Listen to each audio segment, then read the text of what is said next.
Bam! What's up, the squad? It's favorite auntie with Uncle Tendencies, and we are back talking WNBA. Look, we saw wrapped up. Time to get back to the WNBA. I wanted to finish the conversation we were having about the expansion. And so I told y'all who I would say who my six were for each team in the East, and now I want to talk Western Conference. Before I dive right into the Western Conference, I want to get a quick update on kind of what we've been hearing about the WNBA.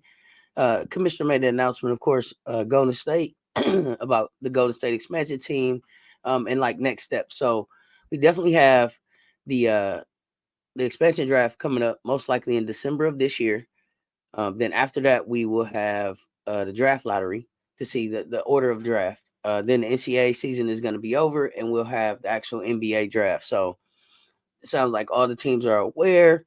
They've been having meetings, making decisions. So more announcements coming in the coming months. But that's where we're at so far with the draft. As far as the Valks go, they made history with 15,000 season ticket deposits um, prior to the first season. So the excitement in the Bay Area is there.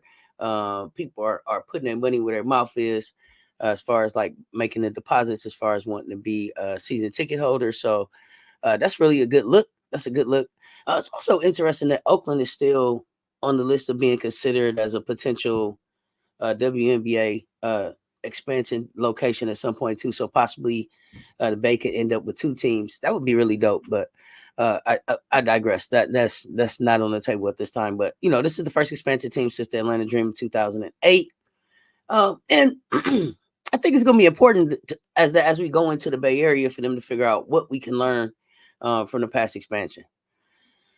Lynn Dunn was talking about it, and Lynn Dunn, who's of course in Indiana right now, it was like, if you think Indiana's hard, think about what was taking place in 2000.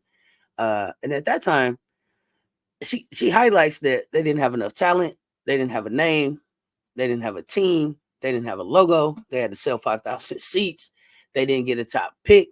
So like 2000, they didn't get a pick, and I think the expansion draft worked kind of weird. Okay, so it was a 6-round draft, 4 players each round, and in this particular draft, in this draft in 2000, there were no allocated players for new teams. So the 12 teams were allowed to protect like 5 players, which was like one less than they did the last draft. And then once an existing team's player was drafted by the expansion team, the team could then go protect 3 more players. So it was like the format allowed them, like, the team only could lose like one of its top 9 players, because basically, once you picked one of their best players, they were able to protect so many other players that the next thing you were looking at was like 10, 11, 12 as far as like what was available off the team. So you ended up with like some front loaded starting 5, the best starting 5 you could get, but the bench was like, I don't ever want to call anybody sorry, but definitely not the best players that they could get. It definitely didn't give an opportunity for a great mix of talent to be available on the team. And then you kind of filled out the rest of the roster with the 2000 draft, and that it wasn't a really strong class either. So the Rockers selected first, and they French star Ann Waters, and then Tasha Mills went to the Washington Knicks, and then Wheaton Brown to the Detroit Shocks, and Cynthia Dos Santos to the Orlando Miracle. So not a lot of talent in that draft. Not good WNBA players, but it wasn't like you got a superstar or something that could come to your team. They tried to balance it out a little bit by relaxing the rules on the trade for the expansion team, so they kind of allowed them to trade for draft picks, and they let them get unbalanced trades. So 1 player for 2, something like that. I think only the Fire, they said, and only the Storm had first-round draft picks that year. So I don't know. So I think that they're thinking now expansion teams. It'll be easier for them now because the talent is much deeper in the WNBA and what's coming into the WNBA. And if you can only protect 6, 7, 8, 9 are up for grabs. Some pretty talented 7, 8, 9 players in the league right now, and definitely as the teams get deeper with the talent that's coming in, be able to bring some good talent in. So they're saying basically like if this was to happen, you know, in this, again, we're not talking about free agency stuff. We're not talking about necessarily about in this conversation that we're having about matching money for money. Any of that stuff is kind of speculation, but like this expansion draft could include like like Stephanie Dolson, Kayla Thornton, Marine Johannes. Dolson won the championship. Thornton's a top defender in the league. We'll see what Johannes does as far as like prioritization rules with those type of players. I don't know, could potentially end up in the draft. So you'll keep that in mind. So we also have the team that's going to be starting in Toronto here soon. We don't know. We're not sure about what that name is, what that color scheme is, what the logo looks like. We don't know any of that information yet, but we know that Canada, has given us some talent in the league over the years. Right now we have like Kia Nurse, Letitia Me here, Aaliyah Edwards, playing for their home country in the Olympics. Well, they play for their home country in the Olympics. And the NBA has players like Andrew Wiggins who've come over. So a lot of that is the growth of basketball has been attributed to what they call the Carter effect. I think Vince helped definitely grow basketball in Toronto, but I also think it has a lot to do with the championship that they won, right? And I don't know that they get enough credit for that. I don't know that we talk about it enough. It's like a forgotten year of championships in in the conversation a lot of times. I don't know, maybe because they didn't win multiple, maybe because Kawhi left so soon, but I also think that helped grow basketball in general over in the Canadian area. But what I thought was interesting about how they're going to be bringing out this WNBA team, even though it's going to be based in Toronto, the team basically is going to belong to Canada, right? It's going to be Canada's team, from what I understand. It'll play in Toronto, it'll play in Vancouver, it'll play in Montreal, so the whole country will be able to get behind this team. I thought that was pretty cool. A great way to allow the entire country to experience the WNBA and grow fans all over, and maybe even make it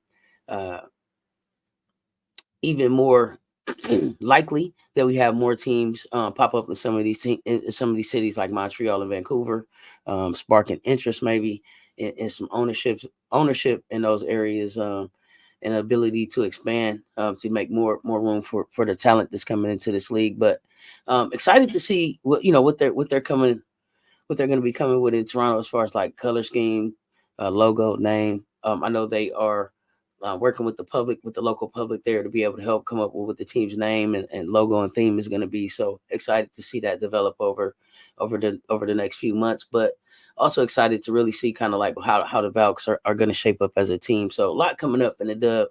And with that, let's talk about who I would keep on each team.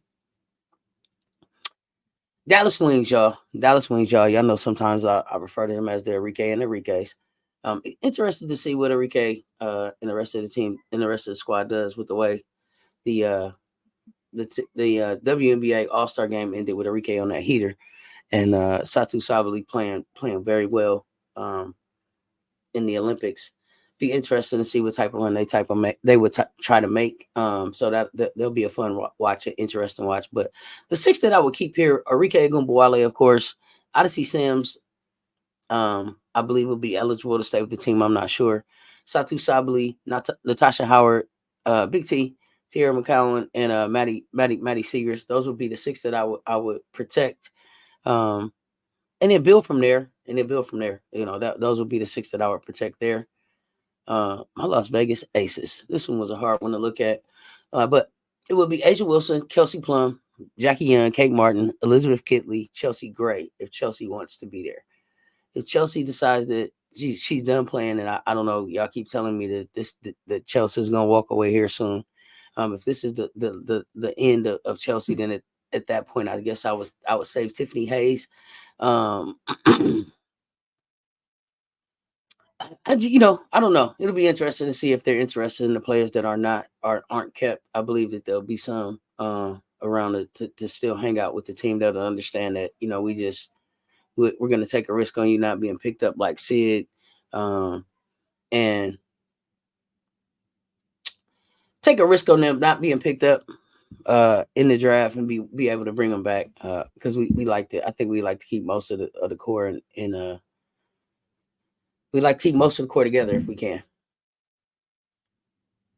Los Angeles Sparks.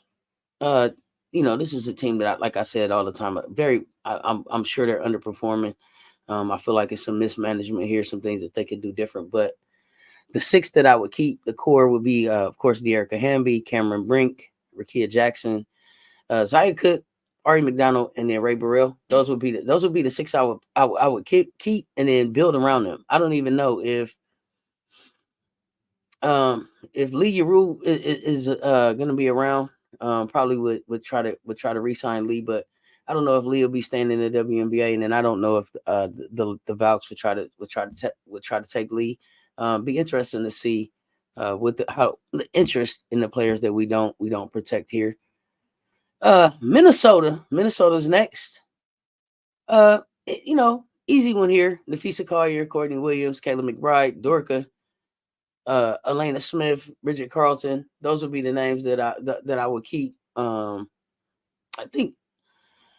think that's a solid core. I think you can build with them. I don't know if they're on a kind of championship or bust season. I don't know that it's like that yet. Like I don't know that you have to bust them up if they don't win it this year.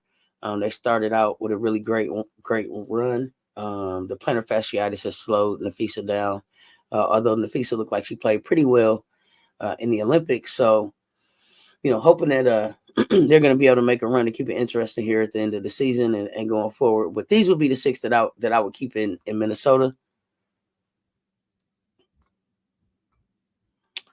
Looking at the Phoenix Mercury, interesting team here. The six that I would keep here: Natasha Cloud, Kalia Copper, Rebecca Allen, Natasha Mack, Sug Sutton, and Makia Herbert Harrigan. Those would be the six that I would keep here.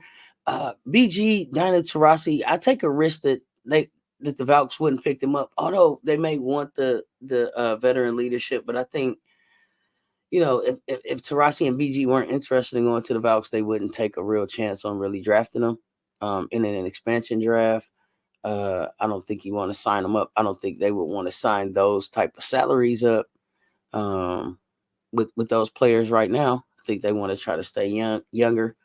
But I would take a risk on them not being picked up in the expansion draft. But let me know what y'all think in the comments. I'm really interested in what y'all think about the six that I'm keeping on each of these teams.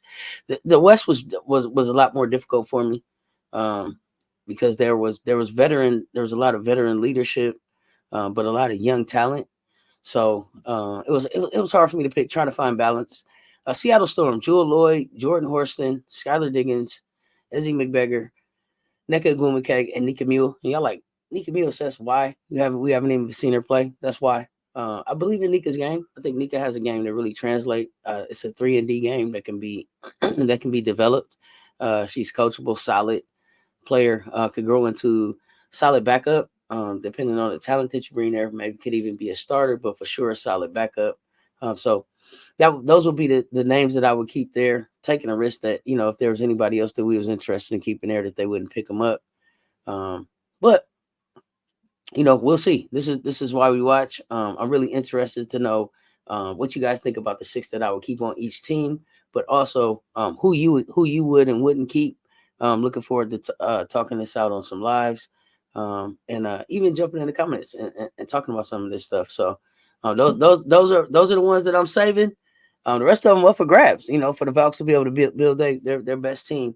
I think one of the next things I want to dive into is, who do we think the Valks will try to go after? Who do we think the best of what's left would end up on the Valks? Like, what do we think that overall starting five and overall roster looks like? So start thinking about that. Happy to be finished with the Olympics, even though we'll talk about that a little bit more to kind of wrap it up. But really happy to be moving into the second half of this WNBA season and then on into the playoffs. And then, of course, on in the women's college hoops, which is really our big thing here. If you haven't subscribed yet, what you waiting on? Hit that subscribe button, hit that notification, stay in the conversation. Each one invite 10. Help us grow this thing to 10,000 by the end of the year.